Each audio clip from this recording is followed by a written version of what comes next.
Okay, here we go with chapter 15, and I realized that there's actually a much better tool than highlighting as I was going to do to read. It's got this, not the red circle, I don't like that so much, but I'm going to use this one. Nope, this one. I'm going to use that to kind of highlight where I'm reading. Just look in the middle of the circle if you want to follow along. And if this seems weird, let me know in the comments. I can use this. There's also um, nothing, and I can highlight. Oh, sorry. If I highlight, the red circle comes. Anyway, just let me know what you think of it. So I am going to go to this one. I think it's the best. So, chapter 15, Moron. It has been my experience that most problems in life are caused by a lack of information. Many people just don't know the things they need to know. Some ignore the truth. Others never understand it. When two friends get mad at each other, they usually do it because they lack information about each other's feelings. Americans lack information about librarian control of their government. The people who pass this book on the shelf and don't buy it lack information about how wonderful, exciting, and useful it is. Take, for instance, the word that started this chapter. You lacked information when you read it. You likely assumed that I was calling you an insulting name. You assumed wrong. Moron is actually a village in Switzerland located near the Jura mountain range. It's a nice place to live if you hate librarians, for there is a well-hidden underground rebellion there. Information. Perhaps you Hushlanders have read about Bastille, and the others referring to the guns as primitive, and have been offended. Or perhaps you simply thought the text was being silly. In either case, maybe you should reevaluate. The Free Kingdoms moved beyond the use of guns many centuries ago.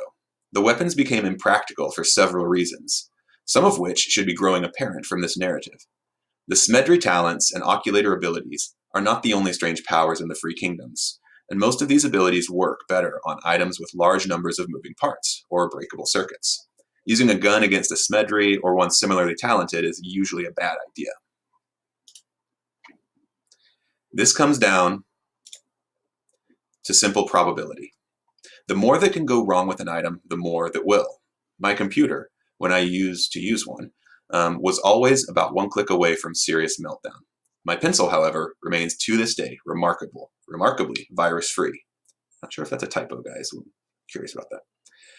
And so many of the world's soldiers and warriors have moved on from guns, instead choosing weapons and armors created from oculatory sands or cinematic technology.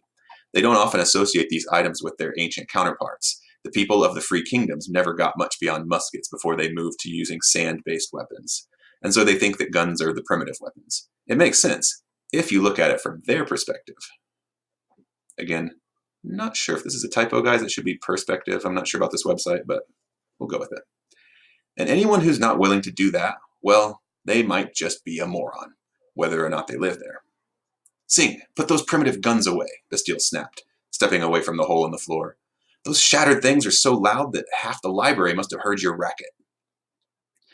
They're effective, though, Sing said happily, changing the clips in a pair of his pistols.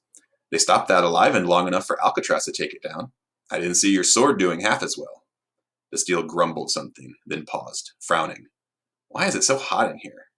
I cursed, turning toward the glowing, smoking stones around the Firebringer's lens. The floor looked dangerously close to becoming molten. I still can't believe old Smedry gave you a Firebringer's lens, Bastille said. That's like giving a bazooka to a 4-year-old? I asked. I edged as close to the heated stones as I could stand. That's kind of what I feel like when I pick the thing up. Well, turn it off, Bastille said. Quickly. You think Sing's guns were loud? Using an oculatory lens that powerful will draw Blackburn's attention for certain. The longer you leave it on, the more loud it will seem.